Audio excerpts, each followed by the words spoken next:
تم ہو سمتوں کے اسیر. بہت عجیب و غریب طریقے سے آج بات کر رہا ہوں تو اسے سننا. تم ہو سمتوں کے اسیر, جہتوں کے اسیر, میں ہوں جہتوں کا قیدی. اب یہ جہت کے معنی کیا ہے؟ دیکھو, مشرق مغرب شمال جنوب یہ جہتیں ہیں نا, تو ہم ہیں قیدی ان جہتوں کے. میں اگر بات کروں گا تو اپنا منہ تمہاری طرف کروں گا, تم اگر مجھے سننا چاہو گے تو اپنے چہرے میری طرف رکھو گے. میں تمہاری طرف پیٹ نہیں کروں گا, تم میری طرف پیٹ نہیں کرو گے. کیوں؟ اس لیے کہ ہم لوگ جہت کے قیدی ہیں, جہت کے قید خانے میں گرفتار ہیں. لیکن وہ جس نے جہتیں بنائی ہیں, وہ جس نے جہتیں بنائی ہیں, وہ جہتوں کا قیدی نہیں ہو سکتا. اسی لیے قرآن نے آواز دی, اینما تکونو فثم وجہ اللہ. جدھر بھی رخ کرو گے اللہ کی توجہ ادھر ہی ملے گی. تو اللہ ہر طرف ہے, اللہ ہر طرف ہے, لیکن ہم طرف کے محتاج ہیں. اس لیے اللہ نے سوچا, بھائی توجہ رہے, فکر خدا کو تمہارے سامنے پیش کر رہا ہوں آیتوں کی روشنی میں. اللہ نے طے کیا کہ میں بندوں کے لیے ایک گھر بناؤں گا, میں بندوں کے لیے اپنا ایک گھر بناؤں گا تاکہ ان کے سجدے انتشار اور پراگندگی کا شکار نہ ہو جائے. یہ بات پوری طرح محسوس کرو. تو میں اس مقام سے آگے بڑھ جاؤں, بہت طویل گفتگو نہیں ہے, لیکن جہاں لے آیا ہوں وہاں مجبوری ہے کہ اس فکر کو میں واضح کروں. تو انسان جہت کا محتاج ہے, خدا جب ہر طرف ہے تو ہم اپنے سجدوں میں پراگندگی کا شکار ہو جاتے, انتشار کا شکار ہو جاتے. اس لیے پروردگار نے یہ طے کیا کہ میں ایک گھر بناؤں گا اور تمہارے سارے سجدے اس گھر کی طرف ہوں گے. طے ہو گئی نا بات, گھر بن گیا. اب جو گھر سے قریب ہو جائے اللہ سے قریب ہو جائے. نہیں بھائی سنو, میں کہنا کیا چاہ رہا ہوں, پورا دین ہے قربتاً الی اللہ. ٹھیک ہے نا, اس سے تو انکار نہیں ہے.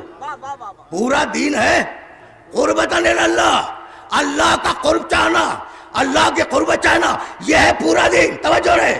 اچھا, تو پرابلم یہ ہے کہ ہم اللہ سے قریب کیسے ہوں؟ اللہ نے 3 چیزیں دی کہ ان سے قریب ہو جاؤ, مجھ سے قریب ہو جاؤ گے. محمد رسول اللہ, اس سے قریب ہو جاؤ, مجھ سے قریب ہو جاؤ گے. میرا قرآن, اس سے قریب ہو جاؤ, قریب ہو جاؤ گے. میرا گھر, اس سے قریب ہو جاؤ, قریب ہو جاؤ گے. توجہات مبذول رہے. تو اسلام میں قربت کے 3 ہی طریقے. رسول سے قریب ہو جاؤ, اللہ سے قریب ہو جاؤ گے. قرآن سے قریب ہو جاؤ, اللہ سے قریب ہو جاؤ گے. خانہ کعبہ کا حج کرنے کے لیے چلے جاؤ, قریب ہو جاؤ, اللہ سے قریب ہو جاؤ گے. اب تمہیں بتلاؤں, یہ 3 قربتیں ہیں نا, پورا دین ان 3 قربتوں پہ ہے. رکے رہنا. اپنے آخری سننے والے سے بھی اپیل کر رہا ہوں کہ ذرا سی توجہ دینا. اگر قرآن سے قریب ہو گئے اللہ سے قریب ہو گئے, اگر محمد رسول اللہ سے قریب ہو گئے اللہ سے قریب ہو گئے, اگر کعبے سے قریب ہو گئے اللہ سے قریب ہو گئے.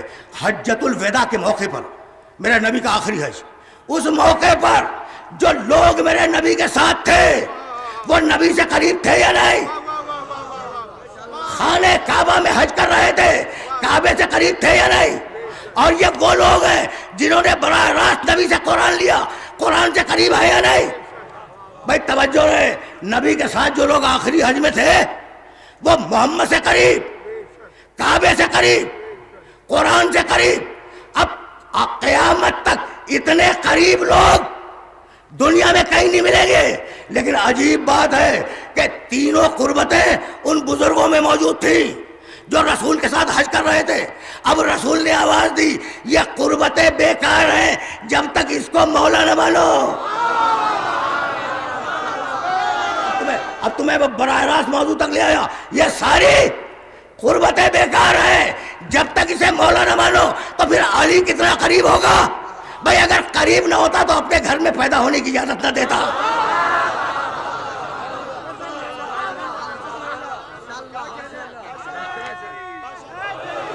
بھائی اب بات آ گئی تو 2 جملے سنتے جاؤ. وہ درد جو عورتوں کو عارض ہوتا ہے ولادت کے وقت, فاطمہ بنت اسد کو وہ درد لاحق ہوا, آئی خانہ کعبہ کے قریب اور خانہ کعبہ کے غلاف کو تھام کے کہا, اللہم انی مومنۃ بک وبما انزلت, پروردگار میں ایمان رکھتی ہوں تیری ذات پر اور ایمان رکھتی ہوں ہر اس پر جس نے تجھے دنیا میں بھیجا. سننا, اللہم انی مومنۃ بک، پروردگار میں تیرے اوپر ایمان رکھتی ہوں، وبما انزلت، اور جو کچھ تو نے بھیجا ہے اس پر ایمان رکھتی ہوں، بحق ابراہیم الخلیل وبحق ھذا الذی فی بطنی، پروردگار تجھے واسطہ ابراہیم کا، تجھے واسطہ اس بچے کا جو میرے پیٹ میں ہے، میری مشکل کو آسان کر دے۔ دعا تمام ہوئی، دیوار نے پھٹ کر استقبال کیا۔ دیوار پھٹی ہے، اگر تمہارے سامنے کوئی دیوار پھٹ جائے تو تم زلزلہ سمجھ کے بھاگ جاؤ گے۔ یہ علی کی ماں ہے، جیسے علی مطمئن ہے بنت اسد مطمئن ہے۔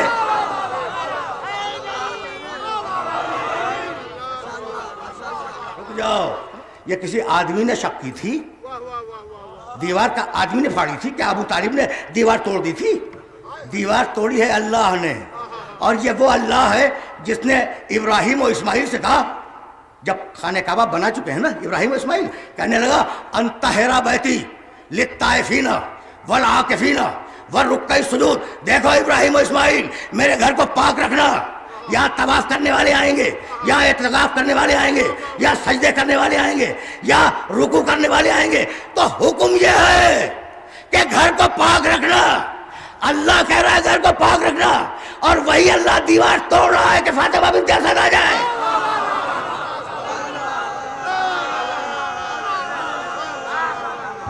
عجیب مرحلہ، میں پیدا ہوا، پیدائش کے وقت میں نجس تھا، تمہاری مثال کیوں دوں؟ میری ماں نجس تھی، جس مقام پہ میں پیدا ہوا وہ مقام نجس تھا۔ ایسا ہے یا نہیں؟ آدم علیہ السلام کے بعد سے جو نسل انسانی چلی ہے، اس نسل انسانی کو دنیا میں بھیجنے کا جو طریقہ اللہ نے رکھا ہے، اس میں ماں نجس ہوتی ہے، بچہ نجس ہوتا ہے، توجہ رہے، بچہ نجس ہوتا ہے، وہ زمین نجس ہوتی ہے، بھائی یہی تو ہے۔ اور اللہ کہہ رہا ہے بنت اسد اندر آ جاؤ۔ اب جھوٹی سے جھوٹی روایت دکھلا دو کہ بنت اسد کے باہر آنے کے بعد خانہ کعبہ کی زمین کو دھویا گیا ہو۔